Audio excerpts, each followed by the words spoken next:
백성의 온 종족들이 각기 자기 장막문에서 우는 것을 모세가 들으니라.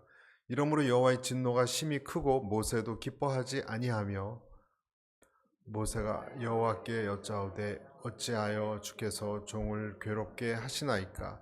어찌하여 내게 주의 목전에서 은혜를 입게 아니하시고 이 모든 백성을 내게 맡기사 내가 그 짐을 지게 하시나이까? 이 모든 백성은 내가 배웠나이까? 내가 그들을 낳았나이까? 어찌 주께서 내게 양육하는 아버지가 젖 먹는 아이를 품듯 그들을 품에 품고 주께서 그들의 열조에게 맹세하신 땅으로 가라 하시나이까? 이 모든 백성에게 줄 고기를 내가 어디서 얻으리? 그들이 나를 향하여 울며 이르되 우리에게 고기를 주어 먹게 하라 하온즉 책임이 심히 중하여 나 혼자는 이 모든 백성 감당할 수 없나이다. 주께서 내게 이같이 하실진대 고하옵나니 내게 은혜를 베푸사 즉시 나를 죽여 내가 보지 않게 하옵소서. 여호와께서 모세에게 이르시되 이스라엘 노인 중에 내가 알기로 백성의 장로와 지도자가 될 만한 자 70명을 모아 내게 데리고 와 회막에 이르러 거기서 너와 함께 서게 하라. 내가 강림하여 거기서 너와 말하고 내게 임한 영을 그들에게도 임하게 하리니 그들이 너와 함께 백성의 짐을 담당하고 너 혼자 담당하지 아니하리라. 또 백성이 이르기를 너희의 몸을 거룩히 하여 내일 고기 먹기를 기다리라. 너희가 울며 이르기를 누가 우리에게 고기를 주어 먹게 하랴. 애굽에 있을 때가 우리에게 좋았다 하는 말이 여호와께 들렸으므로 여호와께서 너희에게 고기를 주어 먹게 하실 것이라. 하루나 이틀이나 닷새나 열흘이나 20날만 먹을 뿐 아니라 냄새도 싫어하기까지 한 달 동안 먹게 하시리니 이는 너희가 너희 중에 계시는 여호와를 멸시하고 그 앞에서 울며 이르기를 우리가 어찌하여 애굽에서 나왔던가 함이라 하라.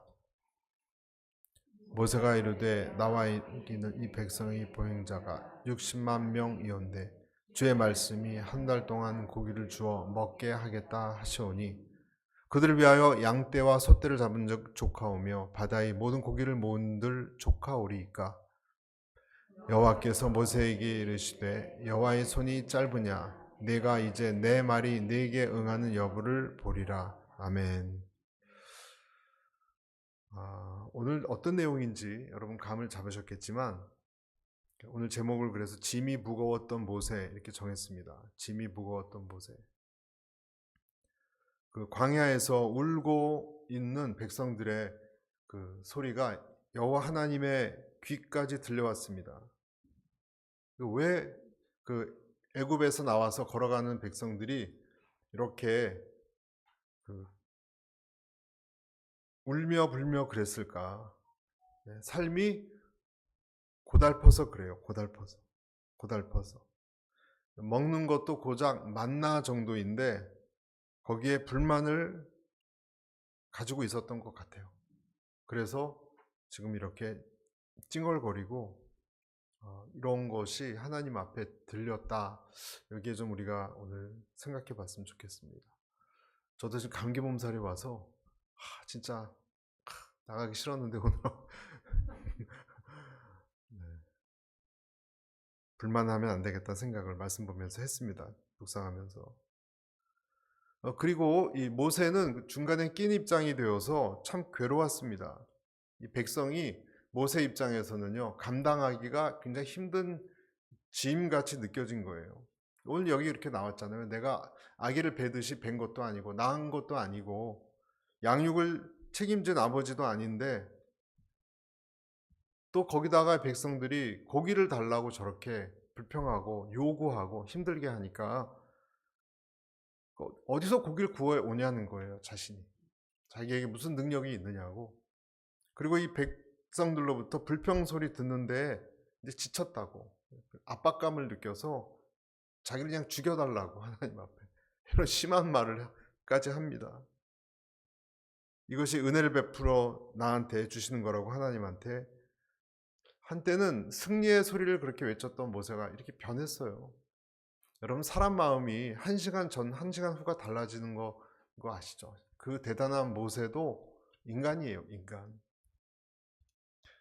백성들의 원망의 내용은 대체 무엇이었는가? 오늘은 나타나지 않았는데 민수기 11장 4절에서 6절에 정확히 이렇게 되어 있습니다. 그들 중에 섞여 사는 다른 인종들이 탐욕을 품음에, 자, 발단이 어디서 되는지 한번 잘 보세요. 이스라엘 자손도 다시 울며 이르되 누가 우리에게 고기를 주어 먹게 하랴. 5절, 우리가 애굽에 있을 때에는 값없이 생선과 오이와 참외와 부추와 파와 마늘들을 먹은 것이 생각나거늘 이제는 우리의 기력이 다하여 이 만나 외에는 보이는 것이 아무것도 없도다 하니.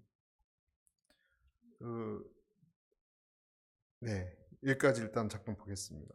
먹을 것에 대해서입니다. 먹을 것에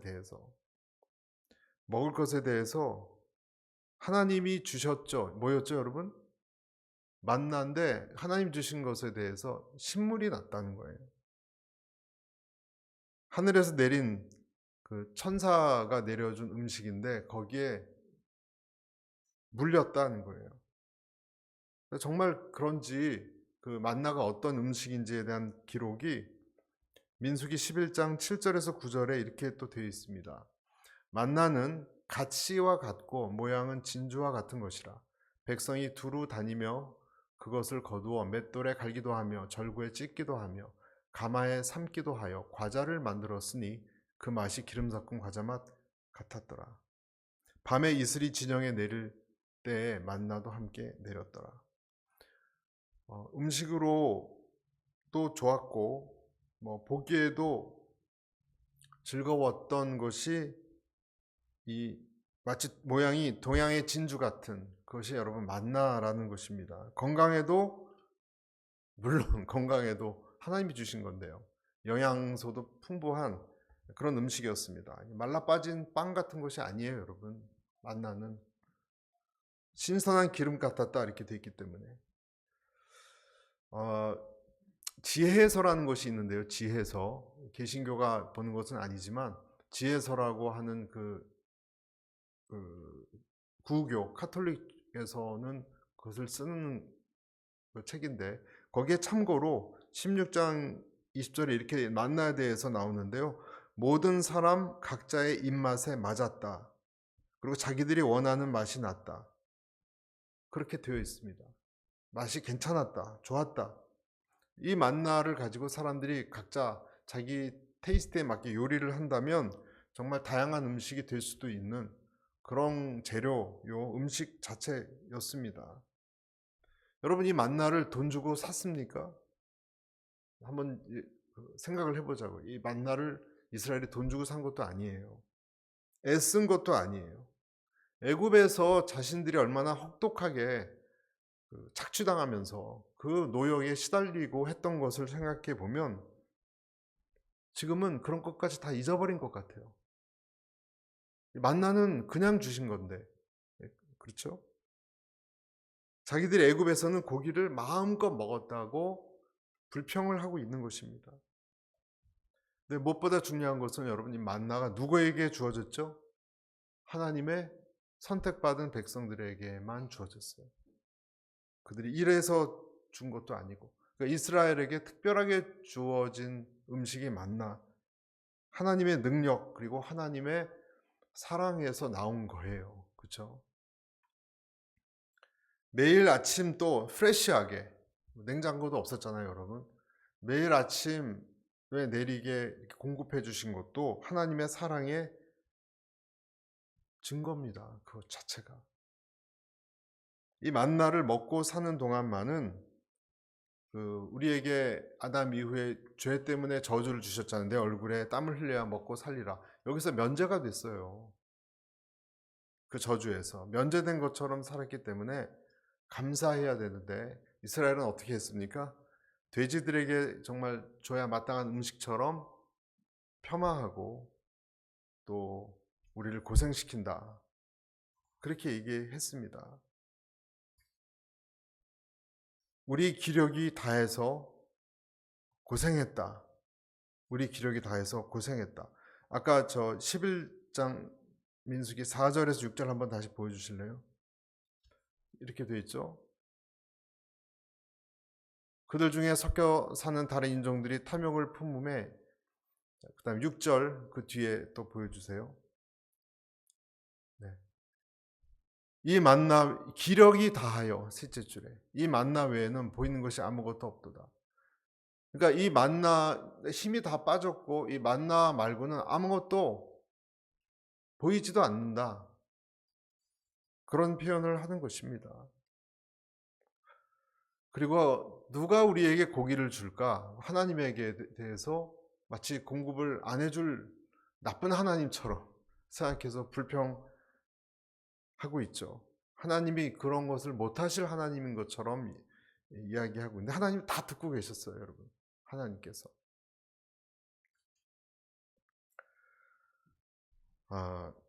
자, 우리가 여러분 주님을 따르겠다고 나선 사람들이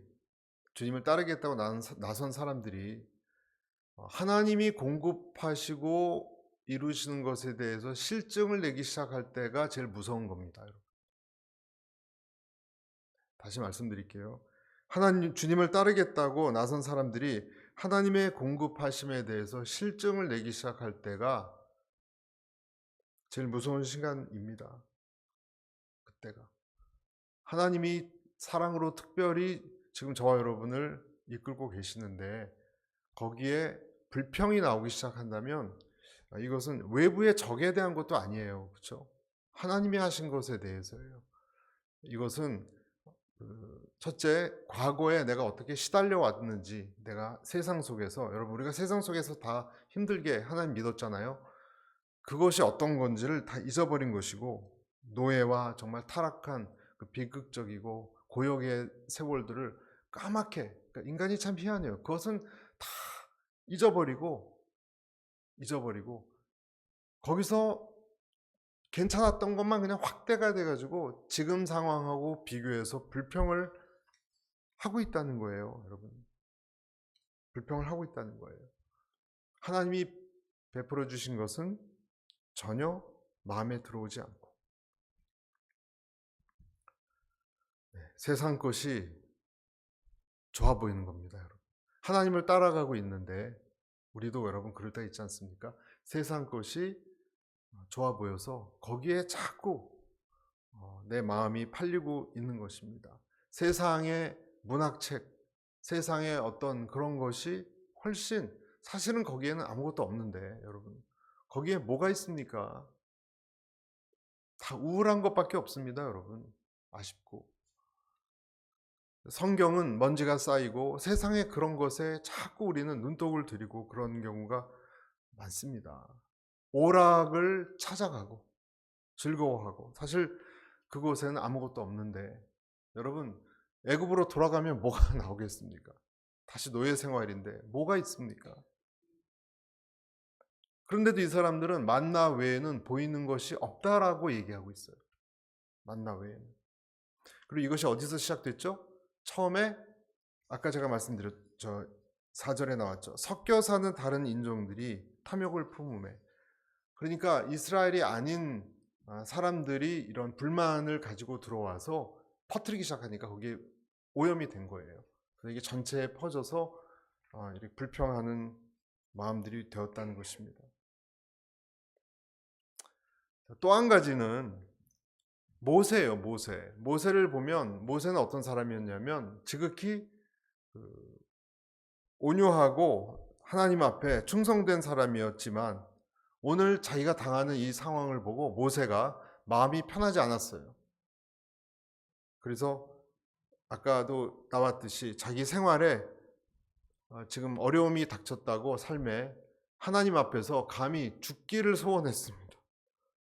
그것도 하나님의 손에 의해서 정말 하지 말았어야 할 말을 하나님한테 이야기한 것입니다. 참, 이 사람이 모세인가? 이 사람이 정말 이 세상에서 40년 동안 훈련받고 하나님이 이끌어낸 그 위대한 지도자인가 한 생각이 들 정도죠. 그리고 자기가 모든 것을 책임을 져야 되는 것처럼 그렇게 말한 것도 여러분 잘못이에요. 왜 모세가 자기가 고기를 다 먹여야 되는 것처럼 그렇게 생각합니까? 여러분, 이것도 잘못이에요. 모세는 그런 일에 부름받은 것이 아니에요. 그리고 모세는 자기를 너무 과대평가했고요. 하나님을 너무 과소평가했어요. 그리고 너무 감정적으로 나갔어요. 사실은 뭐예요, 여러분? 모세는 아무것도 아닌 거예요. 자, 이제 이것을 여러분 우리하고 이제 대입시켜 보면 이런 겁니다. 여러분이 한 가정의 부모님이건 아내건 아빠이건 엄마이건 여러분이 책임질 수 없습니다. 여러분 자녀들을.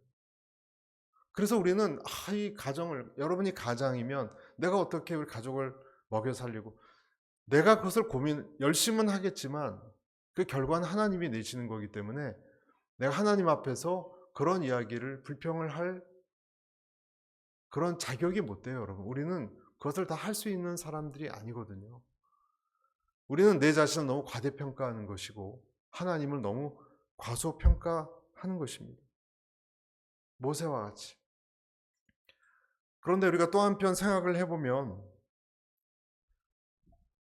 여러분, 모세에게도 그 대단한 하나님의 사람인, 성령 충만한 사람인 모세에게도 어두운 시간이 찾아온 거예요.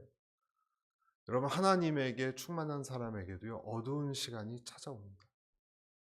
힘든 시간이 찾아옵니다. 내가 감당할 수 없는 그러한 양쪽에서 압박을 받는 시간들이 찾아옵니다. 그때 우리가 할 수 있는 게 뭐가 있겠습니까? 네? 뭐가 있죠? 할 수 있는 건 기도밖에 없습니다, 여러분. 기도밖에 없습니다. 자, 그래서 오늘 두 부류의 사람들이 다른 고통을 지금 갖고 있죠, 여러분. 이스라엘 백성은 하나님을 따라왔는데, 여러분, 우리가 하나님을 따라서 지금 살아가고 있잖아요. 우리 열심히 하나님을 안다 그러고, 순장님도 하시고, 하나님께 또 직분도 받고, 교회에서 충성을 하고 있는데, 나한테 주어지는 만나가 보잘것없이 느껴질 때 여러분 시험 들지 않습니까? 솔직히. 그럼 맨날 똑같아. 그러니까 우리는 자꾸 과거와 비교해서 내가 이러려고 하나님 믿었나? 이런 시험이 들 수 있는 거예요. 여기에 우리의 슬픔이 있어요, 여러분. 만족할 수 없는 인간의 그런 모습에 대한 죄고 탐욕이죠. 그런 슬픔이 있어요.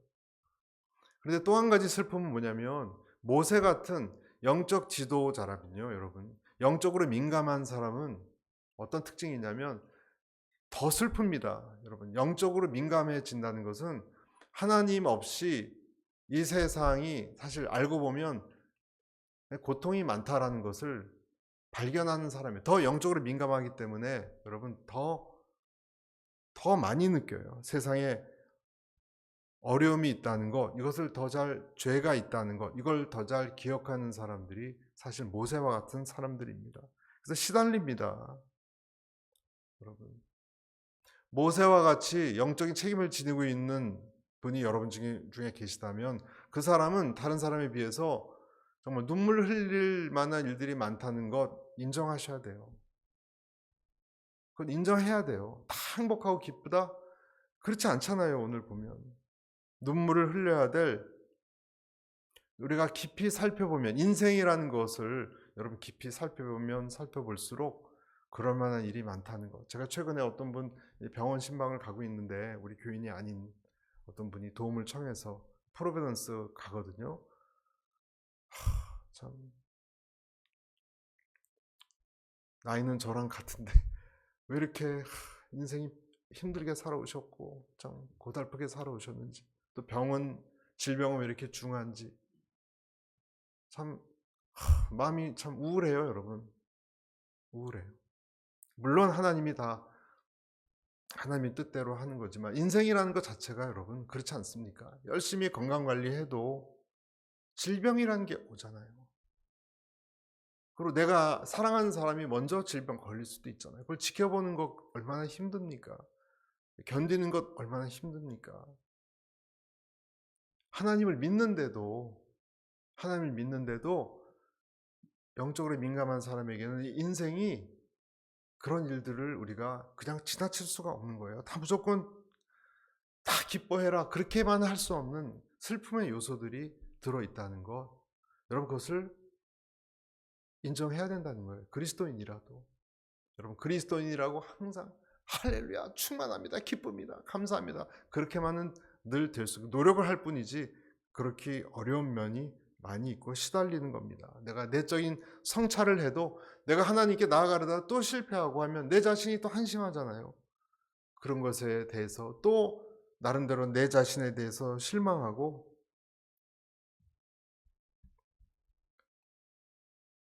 그것이 출애굽하는 우리 저와 여러분의 정말 연약함이다. 그리고 거기에 대해서 우리는 하나님께 기도할 수밖에 없다. 그것을 우리에게 오늘 이 말씀이 보여준다라고 봅니다. 모세가 생각해야 되는 것, 그건 아까도 제가 말씀드렸듯이 영적인 리더라면, 여러분 집에서 가장이고 순장이고 그런 분이라면 그 짐에 대해서 지나치게 걱정할 필요는 없습니다. 여러분, 할렐루야. 왜냐하면 우리는 그런 역량이 없어요. 하나님의 몫이에요. 모세가 이렇게 너무 막 자기가 다운돼 가지고 그런 것도 일종의 교만이에요. 모세가 뭐 고기를 만들 수 있습니까? 이 백성을 이끌고 있습니까? 그래서 우리는 스바냐서 3장 17절을 좀 통해서 위로를 얻습니다. 같이 읽어볼까요? 시작. 너의 하나님 여호와가 너의 가운데에 계시니 그는 구원을 베푸실 전능자시라. 그가 너로 말미암아 기쁨을 이기지 못하시며 너를 잠잠히 사랑하시며 너로 말미암아 즐거이 부르며 기뻐하시리라 하리라. 주님 때문에 열심히 살고자 하는데 잘 안 되고 그런 분들에게 오늘 이 말씀이 정말 잔잔한 능력이 되었으면 좋겠습니다. 아멘. 여러분 잘하고 계십니다. 잘하고 계십니다. 여러분 잘하고 계시죠? 그 정도면 잘하고 계십니다. 내가 원한 만큼 도달하지 못해도 내 시선이 다시 이렇게 다른 데 보다가 다시 또 하나님 바라보는 게 습관이 되어 있다면 잘하고 계시는 거예요. 잘하고 계시고 앞뒤에 이렇게 찾아오는 걱정거리, 염려거리 하나 해결되면 또 오고 그러잖아요. 그리고 은근한 걱정거리가 있고 당장 해결, 이런 것이 있는 것이 인생에 당연한 거예요, 여러분. 그것을 잘 짊어지고 살아가시기를 바랍니다. 그래서 이런 한 주를 우리가 한번 생각해 봐야 돼요. 하나님은 당신의 자녀 각자에게 무엇을 허락하셨다? 십자가를 허락하셨다. 하나님은. 아까 말씀드린 이스라엘 백성도 일종의 십자가고 모세도 십자가를 지고 가는 거예요. 근데 이 십자가 무게를 우리가 나를 짓누르고 갈 때 기억해야 될 것이 있습니다. 그래서 하나님이 우리 사정을 다 알고 계시다는 거고요. 그리고 또 한 가지는 하나님이 그 문제를 해결할 수 있다는 것. 해결할 수 있다. 알고 계시고 해결할 수 있다는 것. 여러분 그것을 믿으시길 바랍니다. 어느 절에서 스님들이 중요한 회의를 했어요. 스님들이 책임자를 정해야 되는데 좀 부담스러운 일인가 봐요. 며칠 동안 난상 토론을 벌였지만 결론이 나지 않았습니다. 회의가 자꾸 길어지니까 모두들 그 모임에 대해서 이제는 참석하기도 싫고 회의를 느끼고 있었습니다. 그때 한 스님이 고뇌에 찬 표정을 지으면서 이렇게 말했습니다. 여러분 걱정하지 마십시오. 제가 십자가를 지겠습니다. 제가 십자가를 지겠습니다. 네, 웃자고 말씀드린 건데. 네. 절간에 여러분 스님도 십자가를 지겠다고 하는데 오늘날 우리가 교회에서 십자가를 지자 그러면 흔쾌히 나서는 사람이 많지 않습니다. 왜냐하면 힘들기 때문에. 하지만 여러분 그것과 상관없이 하나님이 우리 각자에게 허락한 십자가가 있다는 것 기억해야 됩니다. 각자에게 허락한 십자가가 있습니다. 많은 사람들이 그런데 여러분 십자가라 그러면 내가 정말 힘든 결혼 생활이라든지 자식 키우는 거라든지 돈 벌어오는 이것을 십자가라고 생각하는 사람이 있는데 그것은 십자가라고 말하지 않아요. 여러분 그것은 십자가가 아니에요. 상관이 없는 거예요. 삶에서 겪는 모든 고통은 우리가 이 세상에 겪는 고통은요, 딱 두 가지입니다. 하나는 원죄 때문에 그래요. 이 세상에 있는 모든 것은. 첫째, 죽을 운명 때문에 고통받습니다. 죽음이라는 것, 뭐 질병이고 뭐 쇠해지고 하는 모든 것, 이것은 원죄와 관련되어 있습니다. 원죄와. 우리의 불안이 사실은 이 부분에서 오는 게 제일 커요. 사망의 어떤 그늘 같은 것. 사형 선고를 받고 살아가요. 물론 여기서 우리가 이긴 분은 예수님이시죠. 여러분. 그래서 첫째 아담인 우리가 사형 선고를 받았지만 둘째 아담인 예수님 때문에 이 부분은 해결됐어요. 여러분 믿으십니까? 원죄 부분이 아무리 짙게 우리에게 두려움을 준다고 해도 이 부분은 하나님이 확실하게 해결하셨어요. 여기에 대해서 여러분 의심하실 필요가 없습니다. 근데 또 한 가지 이 세상에 우리 고통받는 이유는 뭘까요, 여러분? 우리의 욕심 때문이에요. 인정해야 됩니다. 우리의 욕심 때문이에요. 야고보서에서도 나오듯이 세상의 욕심 때문에 고통받습니다. 내가 지금 많이 못 먹고 헐벗어서가 아니라 나와 비교해서 저 사람이 너무 잘 나가기 때문에 괴로운 거예요. 심지어는 같은 집에 형제 사이에서도 그런 일이 생기면 화가 나고 괴롭습니다. 비교가 되니까. 욕심 때문에, 질투심 때문에 그런 겁니다. 저 사람이 나보다 더 빨리 더 높은 자리에 올라가면 힘든 거예요, 여러분.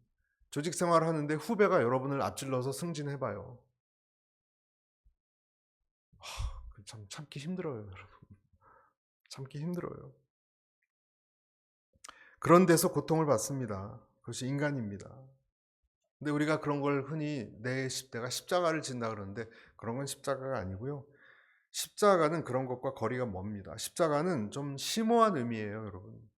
십자가를 진다라는 것은 무엇이냐면 믿음에 충실하기 위한 고통을 말하는 것입니다. 믿음에 충실하기 위한 고통은 있지만 그것이 주님을 따르기 위한 어떤 그런 것일 때 그것을 우리가 십자가다 이렇게 말합니다. 삶에서 어떤 것을 하나님께서 나에게 부탁했을 때 그것을 할 때 일어나는 그런 일을 내가 징징대지 않고 묵묵히 따를 때 그때 그것을 내 짐이고 십자가다라고 이야기합니다. 그러나 그 끝에는 반드시 하나님의 큰 상과 영원한 나라, 영원한 삶이 있다는 것을 내가 알기 때문에 묵묵히 따르는 거예요. 그것이 우리에게 주어진 십자가입니다. 모세에게 그 십자가가 있는 겁니다. 이스라엘 백성도 주님을 따라가니까 이런 것이 있는 겁니다. 그렇다면 그것은 불평할 것이 아니라 하나님과 함께 희망과 기쁨을 붙들고 여러분 나아가야 되는 것입니다. 여러분 아멘. 이것이 믿음을 가진 사람이 가지고 있는 중요한 부분이에요. 대가가 있어요, 여러분.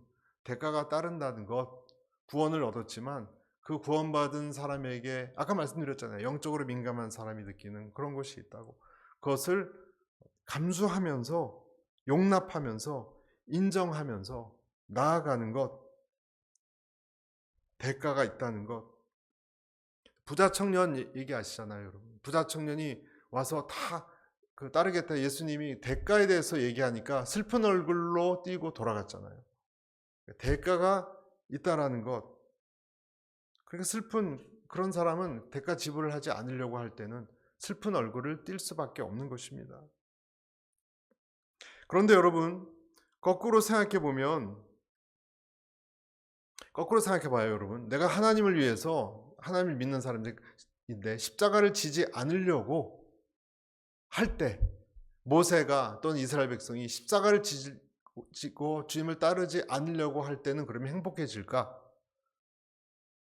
네, 한번 생각해봐요, 여러분. 여러분 주님을 지금 따르고 열심히 주님의 뜻대로 살려고 하는데 그것을 포기하고 내가 아예 세상적으로 돌변해서 그렇게 세상을 따라가면 여러분 행복해질까요? 반대로 그렇게 될까요, 여러분? 십자가를 지지 않을 때에도 역시 오히려 더 고통스러울 수 있다는 것을 생각해야 됩니다. 지지 않을 때도. 내 욕망대로 살면, 날 다스리지 못하고 살면 행복해질까? 여러분, 아까 말씀드린 부자 청년이 이제 그러면 이제 예수님 안 따르고 자기 돌아갔잖아요. 그러면 기쁜 얼굴로 돌아갔어야 되는 거 아니에요, 여러분? 자기 재물도 이제 다 팔 필요도 없고. 근데 왜 슬픈 얼굴로 그렇게 돌아갔을까? 주님을 역시 안 따르고 내 길을 가는 것도 행복한 길이 아닙니다, 여러분. 그것도. 그러니까 우리 하나님의 명령에 순종할 때 이런 거예요. 하나님 명령에 순종할 때 괴롭죠. 괴로울 때가 있습니다. 그러나 기쁜 거예요. 아멘. 괴롭지만 스스로에게 여러분 질문해 보세요. 하나님에게 순종하는 것이 나에게 최종의 어떤 목표다. 그렇게 생각하고 있는가? 하나님 뜻대로 하는 것이 인생에서 정말 중요한 것이다라고 여기고 있는가? 내가 만약에 그렇게 생각하고 있다면 그 사람은 지금 십자가를 나름 지고 가는 사람이에요. 네, 그렇게 생각하지 않는다면 여러분에게는 그 고통이 없고 기쁨도 없습니다. 네, 그렇게 생각하지 않는다면 제가 어떤 얘기를 하는지 여러분 잘 이해하지 못하실 거예요. 하나님의 뜻대로 하려고 하는 사람에게만 오는 어려움이자 기쁨이기 때문에. 마가복음 8장 34절에 우리가 잘 아는 말씀이 있습니다. 같이 읽어보겠습니다. 무리와 제자들을 불러 이르시되 누구든지 나를 따라오려거든 자기를 부인하고 자기 십자가를 지고 나를 따를 것이니라. 내가 만약에 주님을 따르지 않는 사람이라고 하다면 아마도 베드로처럼 먼 발치에서 주님을 그냥 이렇게 바라보면서 실제로는 다른 곳을 향하고 있을 수 있습니다. 그리고 그런 것도 충분히 가능합니다. 먼 발치에서 어린 양처럼 끌려가시는 예수님을 그냥 바라보고 누가 나한테 너는 그의 제자지 않느냐 하면 아니다 라고 3번씩 부인할 수 있는 그런 인생도 가능합니다. 여러분, 베드로가 그랬잖아요. 사람이 그렇게 강하지 못하거든요. 멀리서 구경만 하고 있을 수 있습니다. 순종이라는 것은 우상을 거부하고 예수님을 계명을 따르는 사람입니다. 그리고 그 순종 끝에 하나님의 주시는 큰 상과 그리고 희망이 있다는 것을 알고 걷는 사람입니다. 오늘 이 모세를 보면 그 장정만 60만이니까 전체 200만 되는 이 이스라엘 백성을 이끌어야 되는 그런 책임을 가진 사람이었어요. 모세는 이것이 그의 사명이었어요. 그리고 힘들지만 사명을 묵묵히 감당하면서 그는 계속 왔고 앞으로도 가는 것입니다. 오늘 같은 어려움을 만나기도 하지만 하나님께 그것을 맡겨드리고 묵묵히 걸어갔어야 하는 거예요. 여러분, 저와 여러분과 마찬가지입니다. 여러분이나 저나 우리에게 뭐 크고 작은 가족이 되었건 아내가 되었건 남편이 되었건 순원이 되었건 묵묵히 목회자인 저 같은 경우는 교회 성도가 되었건 묵묵히 그걸 감당하고 가는 거예요. 그리고 항상 감사하고 미소와 희망을 띠면서 걸어가는 겁니다. 여러분도 그 역할 감당하셔야 됩니다. 아멘. 여러분 감당하셔야 됩니다. 신앙이라는 것은 하나님이 주신 부르심을 끝까지 붙잡고 걸어가는 것입니다. 우리는 뒤로 돌아갈 수도 없어요, 여러분. 우리는 아까 말씀드린 세상으로 가도 괴롭고 여러분 홍해도 이제 못 건너가요. 홍해를 못 건너가요. 이젠 홍해가 갈라지지 않아요. 이제 물에 빠져 죽는 것밖에 안 남았어요.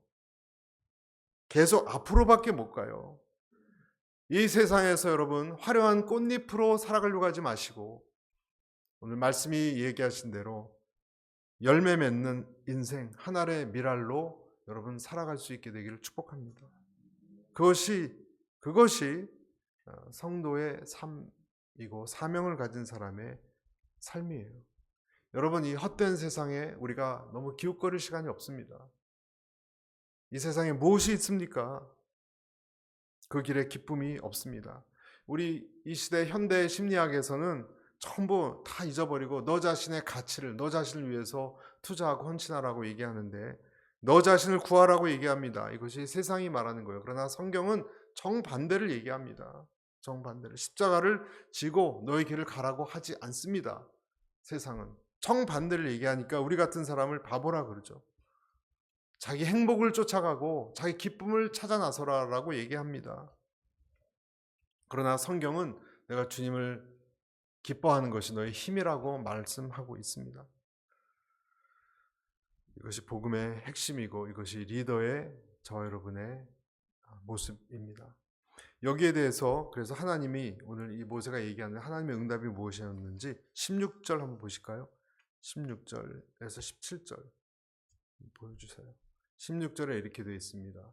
여호와께서 모세에게 이르시되 이스라엘 노인 중에 내가 알기로 백성의 장로와 지도자가 될 만한 자 70명을 모아 내게 데리고 와 회막에 이르러 거기서 너와 함께 서게 하라. 17절 내가 강림 시작 강림하여 거기서 너와 말하고 내게 임한 영을 그들에게도 임하게 하리니 그들이 너와 함께 백성의 짐을 담당하고 너 혼자 담당하지 아니하리라. 여기서 감당할 수 있는 70명을 이제 붙여줬어요. 이것이 나중에 그 공의회 사내들인이 되는 기원이 됐다라고 하는데 여하튼 하나님이 배려해 주셨어요. 짐을 같이 짊어질 사람들을 보내주셨고 그렇게 약속을 하셨습니다. 그리고 고기를 실컷 먹게 될 거라고 또 이야기하셨습니다. 18절 한번 보시죠. 18절 19절 이렇게 되어 있습니다. 또 백성에 이르기를 너희 몸을 거룩게 하여 내일 고기 먹기를 기다리라. 너희가 울며 이르기를 누가 우리에게 고기를 주어 먹게 하랴. 애굽에 있을 때 우리에게 좋았다 하는 말이 여호와께 들렸으므로 여호와께서 너희에게 고기를 주어 먹게 하실 것이라. 19절 같이 읽습니다. 시작. 하루나 이틀이나 닷새나 열흘이나 20날만 먹을 뿐 아니라 20절 냄새도 싫어하기까지 한 달 동안 먹게 하시리니 이는 너희가 너희 중에 계신 여호와를 멸시하고 그 앞에 울며 이르기를 우리가 어찌하여 애굽에서 나왔던가 함이라 하라. 아주 그 한 달간 고기 잔치를 벌이게 하겠다. 여러분 그렇게 하나님이 얘기하셨어요. 하나님이 기분이 별로 안 좋으신 것 같아요. 이렇게 해주시긴 했지만 왜냐하면 내 코에서 냄새가 나 실증이 될 때까지 먹게 하리라. 이 말은 뭐냐면요. 모든 감각적인 이 그 쾌감 같은 것은 허무하다라는 걸 얘기하시는 거예요. 그런 것을 감각적인 쾌락의 허무함을 뜻하는 것입니다. 넌덜이 나게 먹겠지만 너희가 그렇게 좋아하는 거 결국 너희는 뭐라 그러시죠? 실증을 내게 될 것이다. 실증을. 그 아무리 적게 담은 사람도 여러분 한 사람이 10호멜을 담았다 그랬어요. 그 양이 얼마나 되는지 아십니까, 여러분? 한 호멜이 230리터거든요. 한 호멜이 여러분 230리터면 그 낙이 한 마리에 23개 1리터짜리 페트병 230개를 다는 거예요. 그게 10마리니까 2,300병이에요. 그러니까 열하면 한 사람이 그날 아무리 적게 해도 230리터라는 것은 한 호멜이 230이니까 2,300리터거든요. 지나치게 많습니다. 1리터 생수병 2,000병이 넘어요. 나귀가 한가득한 게 나귀 10마리 분량입니다, 여러분. 그러니 실증을 날 때까지라고 말씀하실 만하죠. 그러니까 하나님이 이렇게 말씀하신 거예요. 내가 원하는 것을 쾌락적인 것을 계속 가져가면 끝은 실증이다. 실증이다. 애나 렘키라는 여사가 쓴 도파미네이션 이런 책이 있는데 이 과학이 요즘 뭐라고 얘기하냐면 모든 쾌락에는요 대가가 따르고 모든 쾌락에는 대가가 따르고 그 고통은 내가 느낀 쾌락에 비해서 훨씬 길고 오래 간대요. 훨씬 길고 오래 간대요. 쾌락에 따른 고통은 처음 그 쾌락이 된 그 원인보다 훨씬 길고 오래 괴롭힌대요. 그리고 쾌락을 반복하면 반복할수록 그 기본 디폴트 값이 자꾸 높아져 가지고요. 나중에 웬만해서는 하나도 그것이 쾌락적이거나 기쁘지 않아서 나중에는 우리 뇌가 망가진다고 합니다. 밝혀진 과학에 의하면 그것이 자극적인 어떤 동영상이건 마약이건 여러분 유튜브 너무 오래 보면 멍해지지 않습니까, 여러분? 멍해지지 않습니까? 그런 것뿐만이 아니라 어떤 내 지식이나 뭐 여행이나 다 마찬가지, 음식이나 똑같다고 합니다. 어떤 즐거움에 너무 많이 노출되면 반복해서 우리는 나중에 고통을 감수할 수 있는, 고통을 견딜 수 있는 능력이 점점 없어진대요. 그래서 자녀들에게, 또 우리 자신도 마찬가지고, 너무 잘 먹이려거나 여러분 너무 좋은 걸 해주려고 하는 것이 오히려 독이 된다는 거예요. 어떤 사람은 노래를 듣지 않으면 침묵을 견디지 못하는 사람도 있고. 그래서 저는 그런 말씀을 좀 드립니다. 여러분 너무 잘 드시려고 하지도 마시고, 또 너무 내 자신을 행복하고 즐겁게 하려고 하시는 것을 좀 다이어트 할 필요가 있어요. 다이어트 할 필요가 있습니다. 좀 묵상하고 잠잠히 있는 시간, 천천히 산책하고 감사하는 시간을 늘려야 됩니다. 오늘 우리 이 말씀을 하나님 그러셨어요. 마음껏 줄 테니까 실증은 낼 거다 하시지 않았습니까? 음식도 소소하게 먹는 법을 어쩌면 배워야 돼요. 그래서 우리 안에 내면의 음성에, 그리스도인들은 내면에서 나오는 소리에 좀 귀를 더 기울일 필요가 있습니다. 요한일서 2장 17절에 이렇게 돼 있죠. 이 세상도 그 정욕도 지나가되 오직 하나님의 뜻을 행하는 자는 영원히 거하느니라. 아멘. 네, 말씀을 맺겠습니다. 여러분 이 세상의 것을 너무 사랑하려고 하지 마십시오. 이 땅이 우리 안식처가 아닌데 우리는 이 세상에서 너무 많은 것을 두리번거린 것 같습니다. 우리의 본향은 하늘에 있는 것이고 우리는 이 세상에 있는 것이 다 지나가는 것이라는 것을 자꾸 잊어버립니다. 여러분 우리가, 사람이 나한테 뭐라고 얘기를 해도 사람도 다 지나가는 존재예요. 우리에게 영원한 하나님, 그분만을 내 마음속에 품고 살아갈 수 있게 되기를 바라고, 하나님이 아닌 다른 것은 너무나 깊이 신뢰하지 않게 되시기를 바랍니다. 내가 누구가 나를 너무 반대해도 너무 슬퍼할 것도 없고 너무 좋아할 것도 없고, 인간은 변덕스러운 존재이기 때문에 오직 주님만이 변함없는 분이십니다. 아멘. 예수님이 걸어가신 길을 오늘 잘 걸어가시고 하나님의 강한 팔을 의지하고 불평하지 말고, 다 들으셨잖아요. 하나님이 우리의 길을 걸어가서 승리하신 우리 모두가 되기를 축복합니다. 기도하겠습니다.